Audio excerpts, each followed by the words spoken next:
नमस्ते। आप सभी का हमारे YouTube चैनल पर बहुत बहुत स्वागत है। आज मैं आप सभी को मार्गशीर्ष मास के महात्म्य का 7वां अध्याय सुनाऊंगी। आज मैं इस अध्याय में जटि पुष्प की श्रेष्ठता का वर्णन करूंगी। इससे पहले यदि आप हमारे चैनल पर नए हैं तो प्लीज़ इस चैनल को सब्सक्राइब ज़रूर कर लीजिए ताकि आपको ऐसी ही वीडियोस मिलती रहें और इन्हें शेयर भी कर दीजिए। ब्रह्मा जी ने कहा, हे देवराज, विभिन्न प्रकार के फूलों की महिमा तथा उनसे मनुष्य को होने वाले लाभ का वर्णन कीजिए। श्री भगवान जी ने कहा, हे मेरे पुत्र सुनो, मैं तुम्हें फूलों की महिमा और उन फूलों के नाम बताऊंगा जो निसंदेह मुझे बहुत प्रसन्न करते हैं। वे हैं मल्लिका, मालती, युथिका और अतिमुक्तका। ये सभी जैस्मिन की सभी किस्में हैं।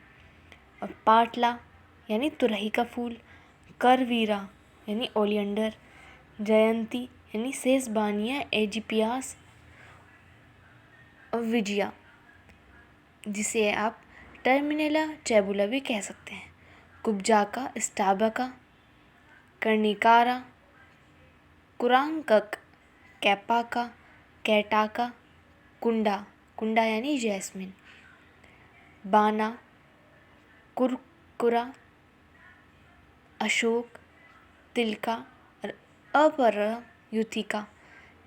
अपरायुथिका चमेली की एक किस्म है।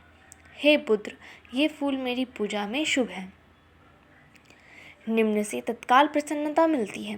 केतकी के फूल और पत्ते, भृंगराज और तुलसी के पत्ते और फूल, जल में उगने वाले कमल, लाल और नीले लिली और सफ़ेद लिली, ये सभी मार्गशीर्ष मास में मेरे सबसे प्रिय हैं। हे मेरे पुत्र, मेरे लिए तो वे ही फूल उत्तम हैं जिनमें अच्छा रंग, स्वाद और सुगंध हो। सुगंध रहित पुष्प भी मेरे लिए अच्छे हैं। केतकी को छोड़कर अन्य सुगंधित पुष्प भी अच्छे हैं। बाण, कैपक, अशोक, करवीरा, युथिका, परिभद्र, पाटला, बकुला, गिरिशालिनी, बिल्व के पत्ते, शमी के पत्ते, भृंगराज के पत्ते, तमाला और आमलकी के पत्ते। हे पुत्र, ये सभी मेरी पूजा के लिए उत्कृष्ट हैं। मेरी पूजा वन के फूलों या पर्वतों से प्राप्त पत्तियों से करनी चाहिए। वे बासी ना हो, उनमें छेद ना हो, उनमें कोई कीड़ा ना चिपका हो। पूजा से पहले उन पर जल छिड़कना चाहिए। मेरी पूजा पार्कों और बगीचों के फूल से भी की जा सकती है। अगर मेरी पूजा उत्तम गुणवत्ता वाले फूलों से की जाए तो पुण्य अधिक होगा। मार्गशीर्ष मास में पुष्प अर्पित करने से मनुष्य को वह पुण्य प्राप्त होता है जो अच्छे आचरण, तप और वेदों में निपुणता वाले सुपात्र को 10 स्वर्ण मुद्राएं देने से मिलता है। हे पुत्र, यदि मुझे एक द्रोण पुष्प अर्पित किया जाए तो 10 स्वर्ण मुद्राएं देने से प्राप्त होने वाले पुण्य से भी अधिक पुण्य प्राप्त होता है। मुझसे पुष्प और पुष्प में अंतर जानो। खादिर हजारों द्रोण पुष्पों से श्रेष्ठ है। शमी पुष्प 1000 खदिर पुष्पों से श्रेष्ठ है। बिल्वपत्र 1000 शमी पुष्पों से श्रेष्ठ है। बका पुष्प हजारों बिल्व पत्रों से श्रेष्ठ है और नंदियावर्त हजारों बका पुष्पों से श्रेष्ठ है। करवीरा 1000 नंदाव्रत पुष्पों से श्रेष्ठ है। श्वेत पुष्प 1000 करवीर फूलों से श्रेष्ठ है और पलाश का फूल 1000 श्वेत फूलों से बेहतर है। कुश का फूल 1000 पलाश फूलों से बेहतर है और वनमाला 1000 कुश फूलों से बेहतर है। चांपक 1000 वनमाला फूलों से बेहतर है और अशोक का फूल 100 चांपक फूलों से बेहतर है। सेवंती फूल 1000 अशोक फूलों से बेहतर है, वहीं कुजाक का फूल 1000 सेवंती फूलों से बेहतर है। मालती का फूल 1000 कुज फूलों से बेहतर है और संध्या फूल 1000 मालती फूलों से बेहतर है।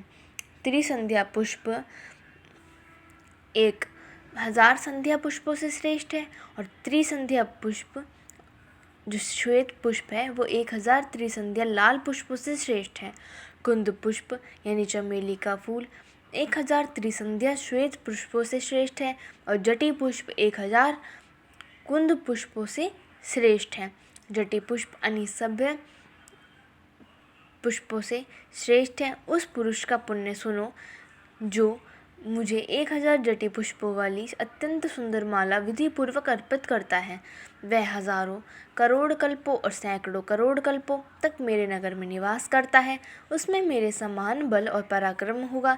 यदि फूल मेरी पूजा के लिए उत्तम है तो उनके पत्ते भी अच्छे हैं। यदि वे उपलब्ध ना हो तो फल उपयोग में ले जा सकते हैं।